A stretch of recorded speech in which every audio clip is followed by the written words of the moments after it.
Welcome to the Nexus Point. We are Rich Romero and Jeff Bruskin, and this is the podcast for next generation accounting firms.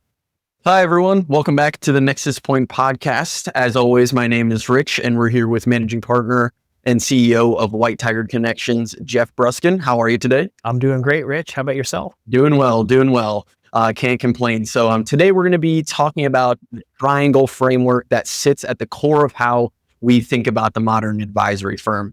Simple idea, but a super powerful one. It's when financial services, tax, and estate planning are intentionally integrated, and that completely changes the client experience. And today we're going to unpack what that triangle is, why it matters, and why so many firms are moving towards this fractional family office. So to get right into it, I want to know what you mean when you describe the modern advisory firm as that triangle. Yeah. So, three interconnected ecosystems for the sake of the fractional family office, Rich, as it pertains to high net worth individuals. Maybe a smidge of context before jumping into the triangle. So the family office is this constantly spoken about concept where $1 billion family, as an example, will have an in-house tax advisor and a team that reports into that individual, extremely senior tax architecture, and for that matter, bookkeeping and kind of a fully fledged CPA firm as it would inside of their environment. Similarly, an estate planning quarterback, an attorney who is responsible for trust, estate work, asset protection, all of those things, and a team reporting into that individual. And then finally, the financial advisor quarterback who's managing investments, doing planning for the family as a whole, the individuals of the family, insurance policies and things of that nature, right? And so this triangle, this family office sort of structure, professional services platform, environment, as it were, is a concept which is specifically for the ultra wealthy and their in-house participants. In more recent years, even the last 25 for that matter, a lot of firms have come up with this concept of the fractional family office, where say families that have a net worth of maybe 10 to 100 million, quarter billion, maybe it doesn't make sense to have, a fully fledged $10, $15 million payroll sort of thing inside of the family, but that, it's a service provider and an external party that can provide that service for 5 families or 10 families or 15 families. And so a family can get the same sort of service model in absence of having the in-house, dedicated professionals at a hyper competent level. More recently, there started to be this concept of the democratization of the family office, even into families that say have $1 million to 10 million of net worth. And that's a super interesting concept. But before we can talk about that, we have to acknowledge, Rich, that even the fractional family office and the 100 million, quarter billion dollar family serving, service providers serving families like 5 or 10 or 15 in number, that's a great concept, but there's been a tremendous amount of struggle with that insofar, Rich, as the actual execution of the left hand talking to the right. And firms like Creative Planning and Mariner and Fidelity and Schwab and many others have tried to create the triangle. This, you've got the CPA 1, you've got the financial advisor 2, and you've got the estate attorney 3, who have teams reporting into them, and coordination, pivotally, that coordination word between the teams so that the compliance as well as the strategy is actually executed in an integrated and client service centric fashion.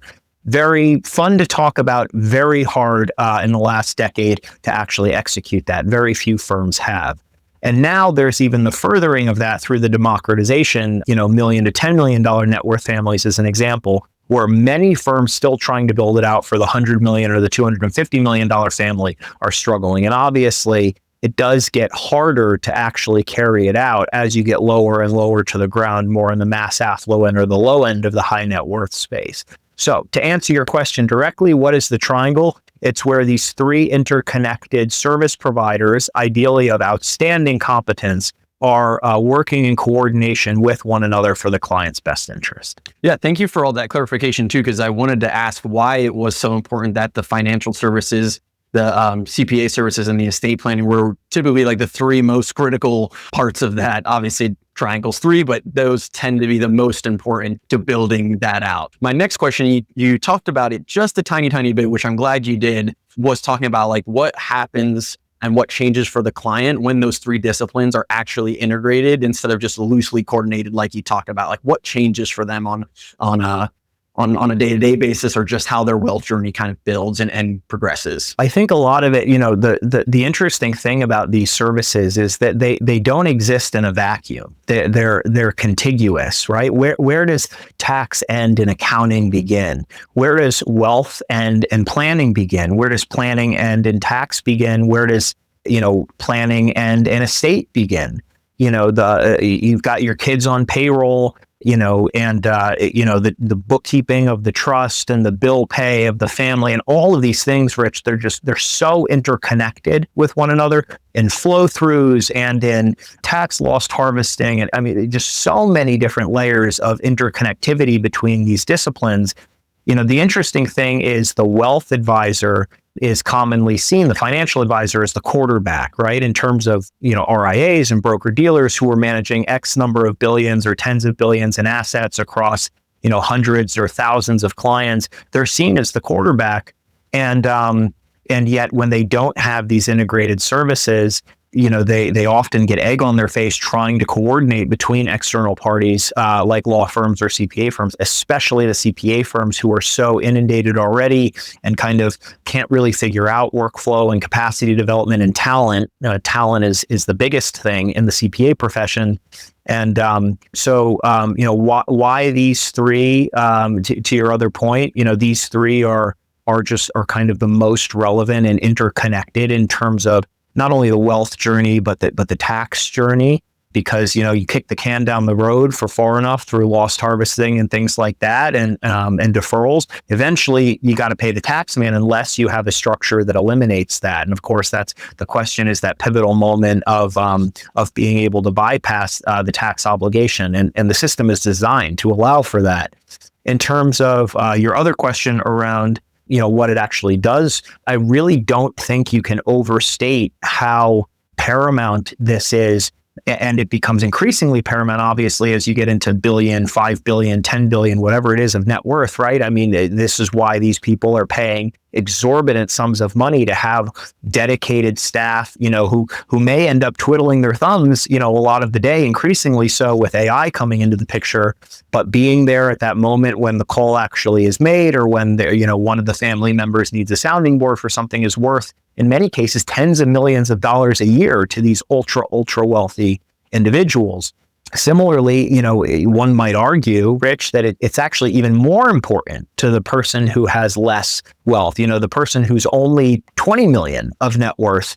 How important is it that they really architect their tax strategy so that they have, that bypassing moment and things like that? I mean, arguably even more so than the $1 billion family who only has 100 or 200 million of net worth to lose if they make a slip up, where if the $20 million family ends up having to pay 37% tax on something accidentally, that could be completely existential to the estate and the kin and all of that. And so because of how interconnected these services are, Rich, I mean, you're talking about millions and millions of dollars, tens of millions of dollars, depending on the net worth of the family, more than that.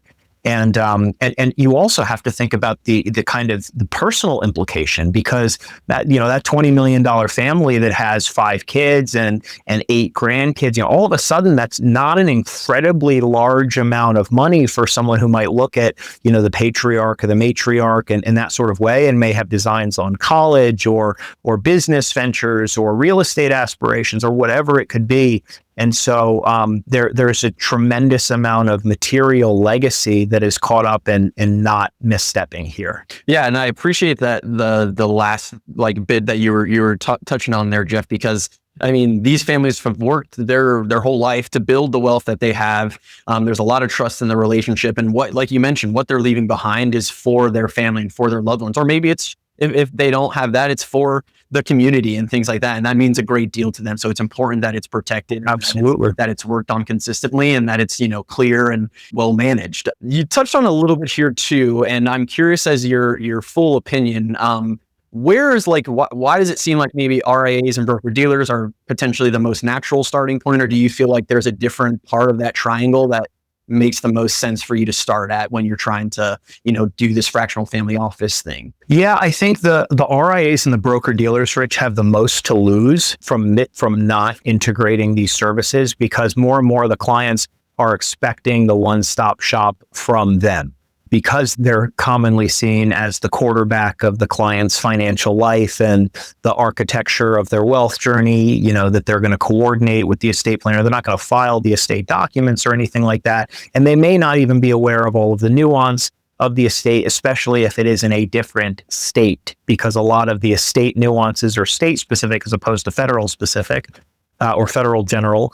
And so they're seen as the subject matter expert. They're seen as the master coordinator. So historically, wealth management firms saw buying a tax practice or developing a great non-quid pro quo relationship with a law firm where bi-directional referrals flowed as a way where they could sell more of their services, wealth services, planning services, insurance services, which are typically integrated with an RIA or broker dealer, into those other audiences. Whereas now it's not that that's not interesting anymore, but maybe where that offensive strategy drove the desire for integration previously, now it's more of a defensive strategy that I'm seeing, that we're seeing, I think, drive that integration, which is that, goodness, are we going to have our lunch eaten by some of these other firms that are integrating services like tax and like estate planning and bill pay for clients and things like that, where we don't. And our existing clients going to leave because that service isn't integrated today,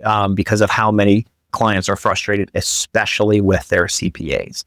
And so it just, again, can't overstate enough for all parties. We see a lot of CPA firms starting wealth management practices, recently law firms due to the MSO structure. I see law firms that are buying accounting firms, some that are talking about starting RIAs. The wealth firms especially have the most to lose, and frankly, the most to gain if it's done correctly, by figuring out the best way for them to solve for this. And there are different ways of doing that. Yeah, and I think that kind of leads me well into my next kind of two-folded question here. I just want to hear kind of like, where do you feel or see firms typically go wrong when they're trying to build this on their own? And then I just want to hear about, what are the practical ways a firm can build this triangle, whether it's through M&A or recruiting, or adding consulting kind of into that, that picture as well, without like overextending or, too much guesswork and things like that. So a little bit of a double question there, but I just want to kind of hear your thoughts that kind of lead into the next one. Yeah, I think, look, when just like a financial advisor would encourage their client, sure, you can go to, what's the name of the platform, like a Robinhood, or you get used to be E-Trade, account, and go drive your own success in a Bitcoin wallet and blah, blah, blah. Generally, we don't encourage that, right? I mean, as in financial advisory, same is true in tax. You can go to GPT or Claude and come up with a tax strategy for yourself, but is that really the right thing to do? The same for estate planning. When you're making a major, movement in your business, your personal life, you want to bring a subject matter expert to the table, because the money that you could save, or, God forbid, the time that you could save on not engaging with an expert is going to be so many orders of magnitude less than the benefit of having realized the strategy and having avoided the pitfalls of someone who's navigated these things repeatedly before. And so, our not to toot our own horn, right? But our subject matter expertise at White Tiger is helping wealth management firms navigate, helping CPA firms navigate, helping law firms navigate, building the prongs of the stool or the points of the triangle, right, that they don't yet have solved for already. And there are a number of ways to do that you've alluded to. You could build it from within, aka start with recruiting. You could buy it, M&A, or you could potentially partner with it, consulting, right? And so these are the offerings that we bring to the table, right? Consulting for partnerships, M&A for buying, recruiting for essentially building it. And it doesn't have to just be a one size fits all. A lot of times we have our clients who we encourage, for whatever reason, to start with hiring an initial champion, say a tax champion at a wealth management firm. And once that individual is in place, then you can go and buy a firm that is on the market, a tax firm, let's say, that's on the market because they lack the native succession planning which is the reason why they're on the market. So you now have the champion already in the saddle at your firm, and it becomes a much more grounded and realistic conversation for the owner of that tax firm who wants to sell, where they're not kind of preying on your ability to recruit someone retroactively. They know that you already have a demonstrated, understanding of navigating the talent dynamics in the space. And, there's more nuance to it than that, but that's at a high level. And so anyway, the joint venture is something we hear a ton about because it's, maybe the least, barrier to entry kind of a thing, but we commonly see a ton of smoke and no fire. So, your question, like what are some of the things we provide and what are some of the benefits? Maybe a major benefit, the biggest benefit by talking with us is that we'll help you understand kind of the options framework that you have and maybe help you save quarters and even years of spinning your wheels trying to do something through a joint venture or trying to buy a practice and being unsuccessful, because it is a very demand-rich environment. There are a lot of pitfalls that we've navigated so that you don't have to. And so even if we're just edifying you as a way to think about this with a little bit more focus and you don't become a client of ours, still probably worth some time. Yeah, and I agree. I think also too, we were speaking about investments a little bit earlier, like when you make that investment to try to build something out like this, you want to protect yourself too. And sometimes when you talked about M&A, the reasons why a firm is for sale is because it lacks succession. But if you move too quickly and you don't do your due diligence and you transact on that, then you have potentially a mess of a firm that you need to figure out, then also try to solve for your clients internally as well. And that's a dangerous game to play if you don't have it. If you don't have that strong leg to stand on initially before you go and try to do the M&A route. So that's a great point, Rich. Yeah. You don't want to have to solve for someone else's problem and then solve for your problem, right? So having the right game plan, right? That's a great point. Yeah.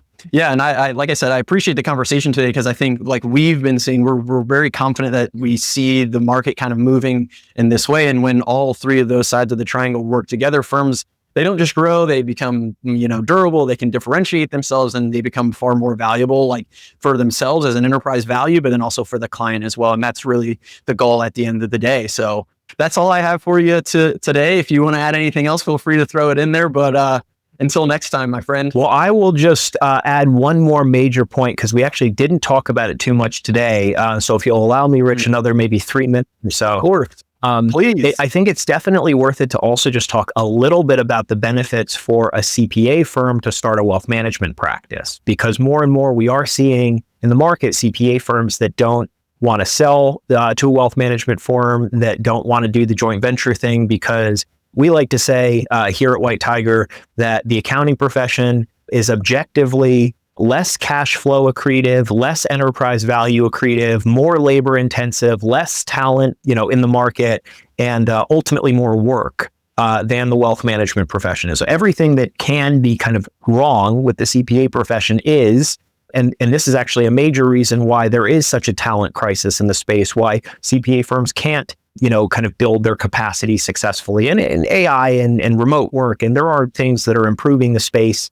And so we actually have a hot take, a positive take on the CPA profession here at White Tiger, but it is harder, right? It's a lot harder than the wealth spaces. I don't run a wealth management firm. I don't run a CPA firm for that matter, but it is harder to do. This is what we see typically. And so CPA firms that don't want to just create a joint venture and then do all of this work and not benefit in the same way, let's say that the RIA or the broker dealer benefits, that makes sense. And so maybe a $3 or $5 or $10 million or $20 million CPA firm wants to start an RIA and wants to do that because now they get to kind of have that RIA that they founded, be able to provide that integrated value for the client that the client ultimately wants. And at the same time, participate in, again, the more cash flow accretive, the more enterprise value accretive, the less labor intensive work. And it doesn't mean that the CPA knows how to run a wealth management firm, Rich, right? Just like the wealth management firm doesn't know how to run the CPA firm. In both cases, this is what our clients are engaging us for, some of the consulting that we do, et cetera. But there are options, right? Just like there are options for the RIA category, the broker-dealer category, there are options for the CPA firm category, like hiring someone and building it, like buying a small book of business, like partnering. Again, it's the same sort of options framework. There are some nuances between the two in terms of optionality. Could definitely get into those further on additional episodes or webinars. But the point I want to make, whether you are a law firm, you are a wealth management firm, or you are a CPA firm, you can build the missing prongs of your triangle for your client, regardless of where you're starting from, provided that you have the appetite to do that. And if you are not planning on transacting in the next 3 to 5 years, but you are growing something beyond that, I think you're silly not to at least seriously evaluate the benefits here. Yeah, well, I appreciate you taking these extra 4 or 5 minutes to really kind of lay that down on the line, because a lot of what this podcast is talking about too is like the options, there's strategy, there's ways forward that no one glove, it doesn't have to be one specific way. There's ways to do this. And, the more you kind of talk, like you mentioned earlier, whether we're just, edifying a potential prospect or things like that, we like to do that. We want to talk with people. We want to kind of show them, the vision and the way forward. So I appreciate you taking that extra bit of time. Oh, my pleasure. Well, thanks for your time too. Thanks to our listeners, and we'll catch you next time. Yep. Talk soon. Thank you for watching the Nexus Point. See you next time.